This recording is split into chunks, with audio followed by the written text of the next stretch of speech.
अस्सलाम वालेकुम। कैसे हैं आप सब लोग? उम्मीद है खैरियत से होंगे।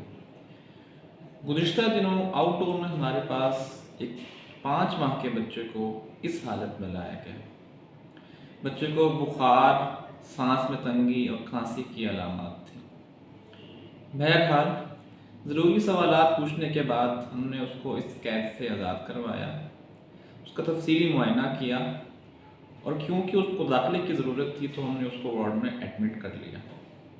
ये सब करने के बाद हमने उसके वालिदैन से मसद एहतराम में पूछा कि इस कैद का क्या मकसद है।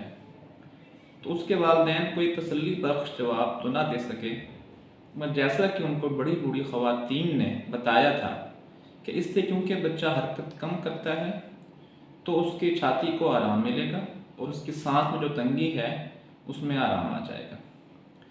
तो हमने उनको बताया कि ये एक इन्फेक्शन है जो कि फेफड़ों की है, उसको नमूनिया कहा जाता है और इसमें बच्चे को सांस की तंगी होती है और ऑक्सीजन की फराहमी मुतासर हो जाती है। ऐसी सूरत हाल में बच्चे को संगीन नताइज से बचाने के लिए कुदरती अवामिल हरकत में आते हैं, जैसा कि सांस में तेज़ी होना, पसलियाँ चलना, पसलियों के दरमियान और नीचे गाढ़े पड़ना वगैरह, जिससे बच्चे को ऑक्सीजन की फराहमी कुछ बेहतर मुमकिन हद तक बेहतर हो सकती है। मगर इस तरह सीने को बांधने से ये नेचुरल प्रोटेक्टिव रिफ्लेक्स, ये कुदरती बचाव रुक जाता है और बच्चे की बीमारी में ख़तरनाक हद तक इजाफा हो सकता है।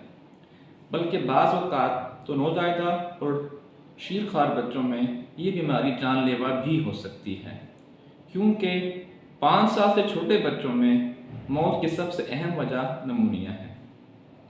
इसलिए हमने उनको समझाया कि आइंदा ऐसा हरगिज़ ना करें और दूसरे वालिदैन को भी ये बात समझाएं कि ऐसा करना बच्चों के लिए किस हद तक नुकसानदेह हो सकता है। आपके लिए भी यही पैगाम है कि अगर आप किसी ऐसे वालिदैन को जानते हैं तो इस तरह अपने बच्चे की छाती को बांधते हैं तो उन तक ये पैगाम पहुँचाएँ, इस वीडियो को शेयर करें, क्योंकि ये सदका जारिया है। अपने बच्चों का अपना ख्याल रखें। अल्लाह हम सब पर अपना करम फरमाए। अल्लाह हमारा हामी व नासिर हो। शुक्रिया। अल्लाह हाफ़िज़।